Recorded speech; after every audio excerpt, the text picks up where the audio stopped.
আসসালামু আলাইকুম, কেমন আছেন আপনারা সবাই? আপনাদের সবাইকে আমার এই ছোট্ট চ্যানেলে স্বাগতম জানিয়ে শুরু করছি। যে আজকে আমি যেটা দেখাবো সেটা হচ্ছে বাজার থেকে আমরা তো মাছ কেটে নিয়ে আসি।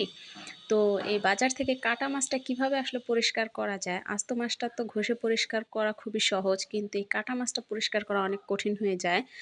যেটা আজকে আমি আপনাদের সাথে শেয়ার করব। দেখুন, কাটা মাছগুলো মানে পাঙ্গাস মাছটা বিশেষ করে দেখতে খুবই বিচ্ছিরি লাগে, যে উপরে কালো অংশটা।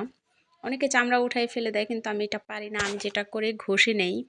অনেকে মাজুনি দিয়ে ঘষে, তো আমি করি কি, পাতা আছে যেটাকে আমরা খোকসার পাতা বলি আর কি, গ্রাম অঞ্চলের ভাষায় এক এক জায়গায় এক একটা বলে, আমরা বলি খোকসার পাতা। তো এই পাতাটা দিয়ে এভাবে যদি মাছটা ঘষা যায়, কয়েকবার ঘষলে মাছটা একদম ফ্রেশ হয়ে যায়।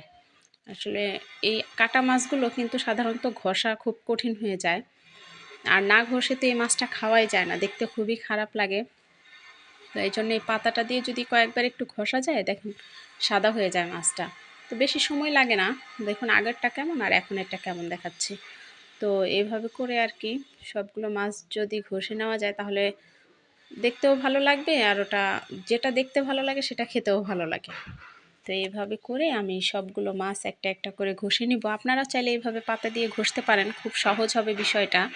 অনেকে বলে যে তারের মাজুনি দিয়ে ঘষে, তারপরে হচ্ছে কোনো একটা জায়গাতে ঘষে, কিন্তু আমি এভাবে পাতা দিয়েই মাছটা পরিষ্কার করি। তো দেখেন পরিষ্কার করার পরে মাছটা কতটা ফ্রেশ দেখাচ্ছে আর কি, একেবারেই পরিষ্কার হয়ে গেছে। তো এভাবে পাতা দিয়ে ঘষলেও মাছটা অনেক সুন্দর পরিষ্কার হয়ে যায়, খুব সহজ হয় ব্যাপারটা আমার কাছে। তাই ভাবলাম যে এই সহজ একটা বিষয় আপনাদের সাথেও শেয়ার করি। সবাই আমার ভিডিওটা দেখবেন এবং লাইক দিয়ে আমার পাশে থাকবেন, আর আমাকে জানাবেন কেমন হয়েছে। আল্লাহ হাফেজ সবাইকে। আসসালামু আলাইকুম।